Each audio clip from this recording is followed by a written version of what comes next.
திட்டங்களை தீட்டிக் கொண்டே இருக்கிறார். கொரோனா காலகட்டங்கள் வந்தது.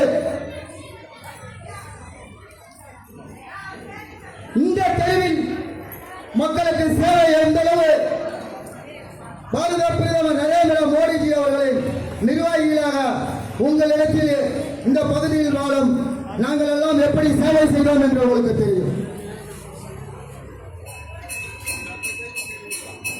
பாரத பிரதமர் அவர்கள் உலகம் முழுவதும் இலவச கொரோனா தடுப்பூசியை ஏற்றுமதி செய்தார். முதல் தடுப்பூசி தூய்மை பணியாளர்கள் போட வேண்டும் என்று. இதே வேறொரு இலக்கம் ஆட்சி செய்திருந்தால் அவர்கள் குடும்பம், அவர்கள் மருமகன், அவர்கள் மகள், அவர்களின் தொழில் பார்ட்னர் அவர்களுக்கு முன்னுரிமை கொடுத்திருப்பார்கள்.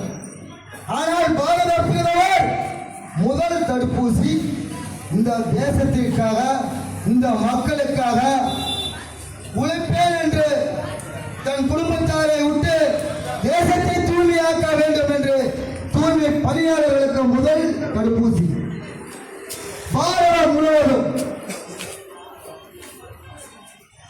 பல நாட்டுகளுக்கு ஏற்றுமதி செய்தது தடுப்பூசி. யாருக்காக? நம் நாட்டிலேயே உள்நாட்டு தயாரிப்பு சீரம் போன்று உள்நாட்டில் தயாரித்து பிரதமர் அவர்கள் பல நாட்டுக்கு, ஏழை எளிய நாட்டுக்கு தடுப்பூசியை ஏற்றி செய்தார். வெளிநாட்டுகளுக்கு பாரத பிரதமர் அவர்கள் செல்கிறார். பக்குவா என்ற ஒரு நாடு, சிறிய நாடு. அந்த நாட்டுக்கு செல்லும் பொழுது அந்த நாட்டின் அதிபர்